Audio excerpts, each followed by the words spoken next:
আজ শনিবার দুপুরে আসিয়াকে নিয়ে নিজস্ব ভেরিফাইড পেজে সোজাসাপটা কিছু আলাপের অবতারণা করেছেন সার্জিস আলম। পাবলিক পোস্টের দর্শকদের উদ্দেশ্যে হুবহু সেটি তুলে ধরা হলো। নাগরিক পার্টির মুখ্য সংগঠক সার্জিস আলম বললেন, চলেন সোজাসাপটা কিছু আলাপ করি। ওই যে যেটা নিয়ে আপনারা আলাপ করেছেন সেই ফুটেজ নিয়ে। বোন আসিয়ার সাথে নৃশংস একটা ঘটনা ঘটলো।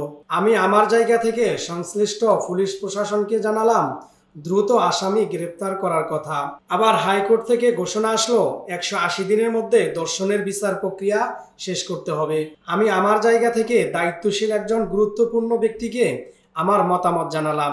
180 দিন অনেক বেশি হয়ে যায়, এটা 1 থেকে 2 মাসের মধ্যে করা উচিত। না হলে মানুষের মাথা থেকে ঘটনাটা অনেকটাই মুছে যায় এবং সেই অপরাধের শাস্তি আদতে সমাজে অপরাধ দমনে তেমন প্রভাব রাখতে পারে না। নাগরিক পার্টির এই নেতা আরো বলেন, ব্যাপারটা এমন নয় যে আমি একাই জানিয়েছি কিংবা আমার জানানোর জন্যই গ্রেপ্তার হয়েছে বা আইন পরিবর্তন হয়েছে, কিন্তু আমার জায়গা থেকে মনে হয়েছে এটা আমার করা উচিত, তাই আমি করেছি। তবে সে বিষয়ে ফেসবুকে স্ট্যাটাস দেইনি। এরপর আসিয়াকে ঢাকা মেডিকেলে নিয়ে আসা হলো। আমিও ঢাকা মেডিকেলে গেলাম।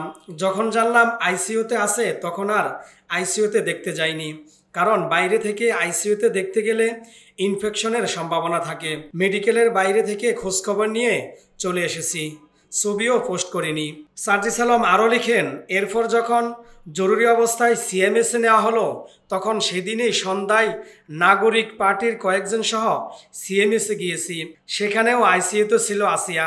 দেখতে যাওয়া সম্পূর্ণ নিষেধ ছিল বলে সিএমএস এর সামনে থেকে ডিউটিরত ডাক্তারের সাথে কথা বলে সার্বিক খোঁজখবর নিয়ে বাসায় ফিরছি। ফেসবুকে স্ট্যাটাস দেইনি। এরপর সিএমএস এ থাকা আমাদের ছাত্র প্রতিনিধি থেকে খোঁজ খবর নিয়েছি।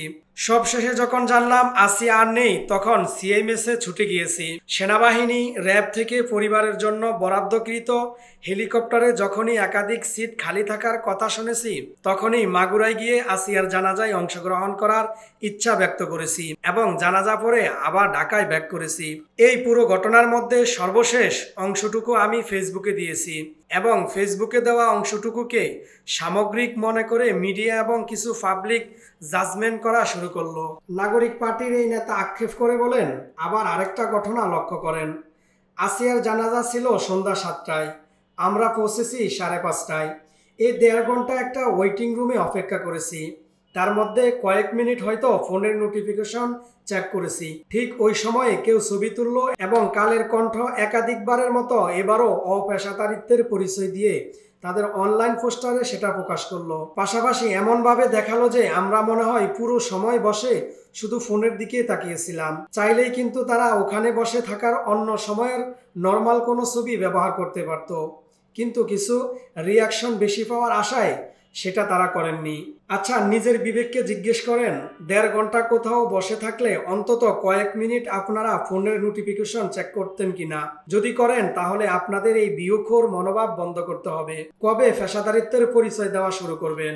সার্জিস আলম শেষের দিকে আরও লেখেন, শুনেন, ঘরে বসে থেকে সোশ্যাল মিডিয়ায় জাজমেন্টে বড় বড় অ্যানালাইসিস কপসানো যায়, কিন্তু যাদেরকে আপনারা সুযোগ পেলেই নানা বিশেষণে বিশেষায়িত করেন, যে কোনো ফরম্যাটে যে কোনো সীমাবদ্ধতাই নিয়ে হোক না কেন, দিন শেষে তারাই কিন্তু মাঠে দৌড়ায়।